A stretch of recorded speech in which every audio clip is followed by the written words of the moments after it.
The music industry is fickle, and even the biggest stars can face periods of struggle, but a single album can turn everything around. In this video, we'll look at 8 albums that saved careers. Rainbow by Kesha.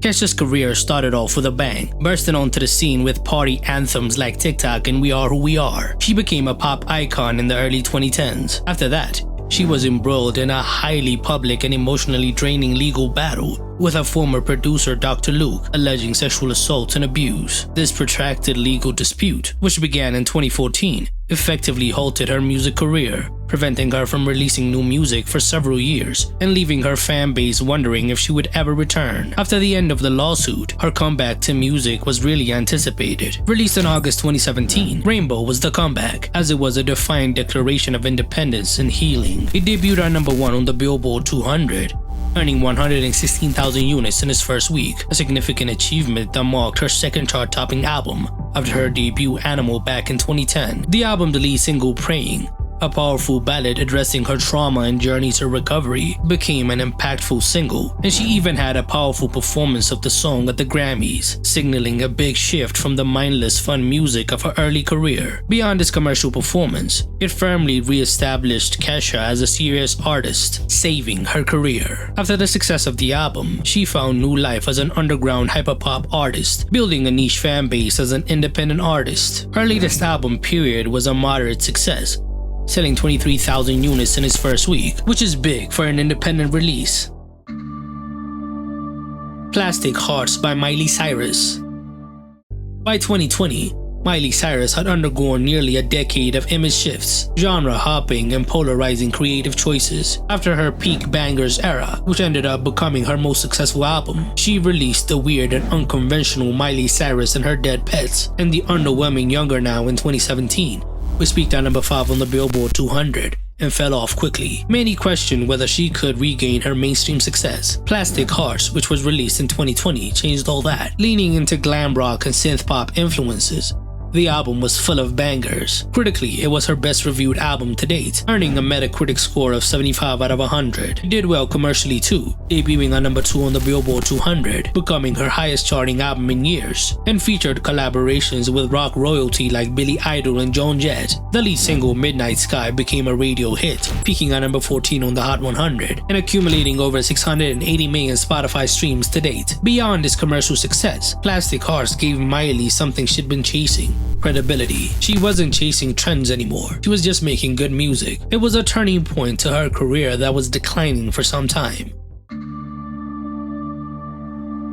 Believe by Cher.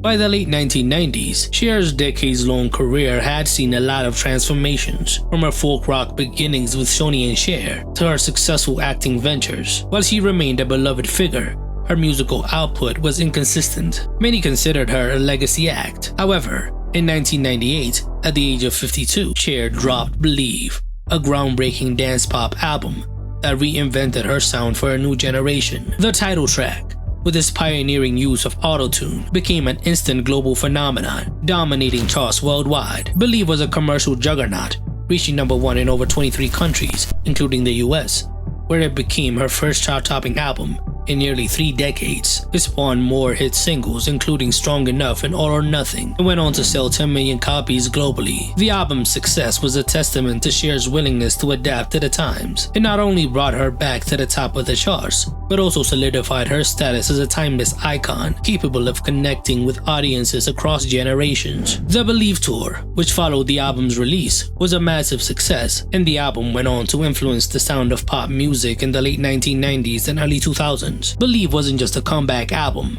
it was a cultural reset, proving that artistic relevance has no age limit. Purpose by Justin Bieber.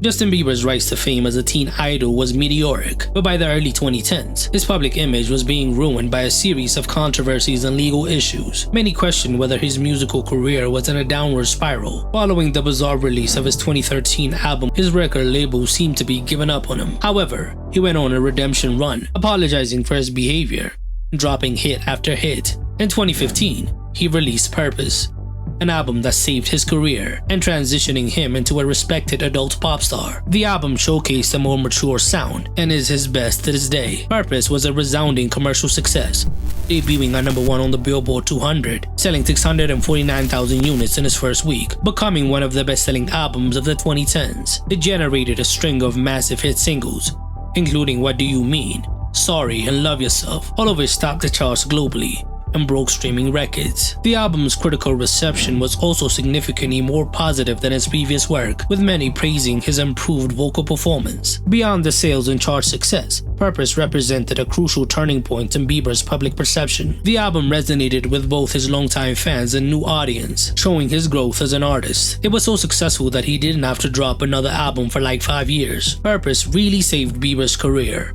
and started off his new chapter. Beaver by Kylie Manugg. Kylie Minogue's career has always been a story of reinvention. By the late 1990s, she found herself struggling to maintain the chart-topping consistency she had at the beginning of her career in the 80s. Albums like Impossible Princess in 1997 took bold creative risks, but failed commercially, especially in the UK. By 2001, she needed a global hit to restart her career. Enter Fever, an electrifying mix of electropop and dance music that catapulted her back to the international spotlight. The album's lead single, Can't Get You Out of My Head, became a phenomenon, topping the charts in over 40 countries, including the UK. It peaked at #7 on the Billboard Hot 100, making her long-awaited breakthrough in the US. Beaver itself sold over 6 million copies worldwide, went 5 times platinum in the UK, and earned Kylie a Grammy Award for Best Dance Recording in 2004. The album did more than sell records. It rebranded Kylie as a dance pop icon. Her image was no longer nostalgic. It was futuristic. For an artist nearly 2 decades into her career, it was a rare kind of comeback that felt both timely and timeless. She's still releasing relevant music to this day, which is amazing for an artist now more than 40 years into her career. The Emancipation of Mimi by Mariah Carey.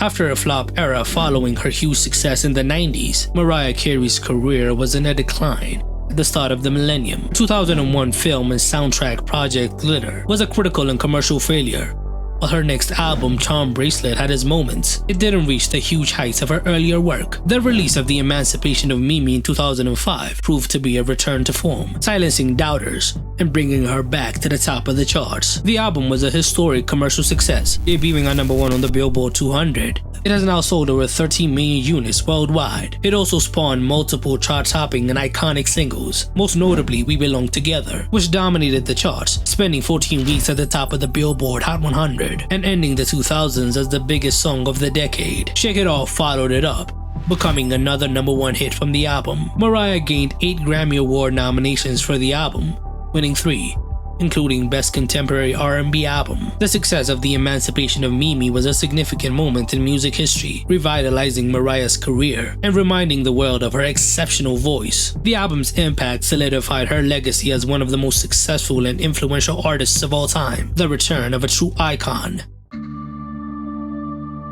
Euphoria by Enrique Iglesias. Enrique Iglesias, often called the king of Latin pop, enjoyed huge global success throughout the late 90s and early 2000s, with hits like Bailamos and Hero. However, by the late 2000s, while still a major touring act, his album sales and chart presence has seen a major decline compared to his peak. His previous English studio album, Insomniac, in 2007, debuted at #17 on the Billboard 200, with 45,000 units sold, only spending 16 weeks on the chart before falling off, which was disappointing for an artist of his stature. There was a sense that he needed an album to reignite his career. Euphoria, released in July 2010, marked a very successful pivot for him. It was his first bilingual studio album, featuring tracks in both English and Spanish, and had a star-studded lineup of collaborators. The album only debuted at #10 on the Billboard 200, with 27,000 units sold in its first week. It was not a high debut, but the album stood the test of time, spending 36 weeks on the chart. The album spawned a string of massive global hits that propelled him back into the mainstream. I Like It, featuring Pitbull, peaked at #4 on the Billboard Hot 100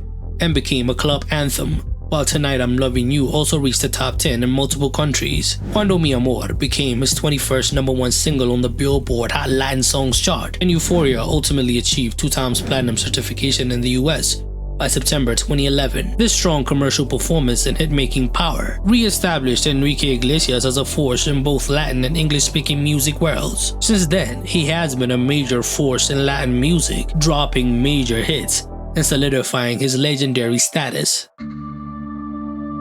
Private Dancer by Tina Turner.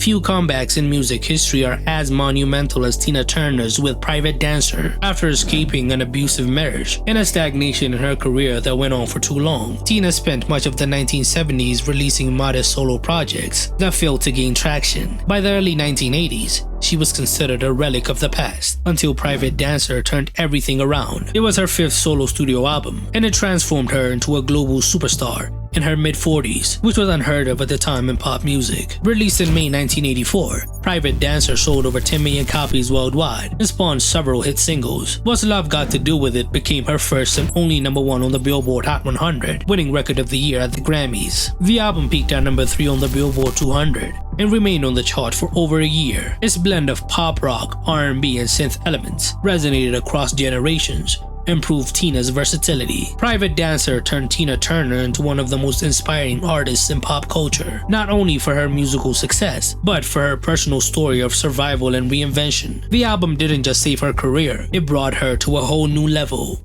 Which albums that saved careers did I miss? Tell me in the comments below.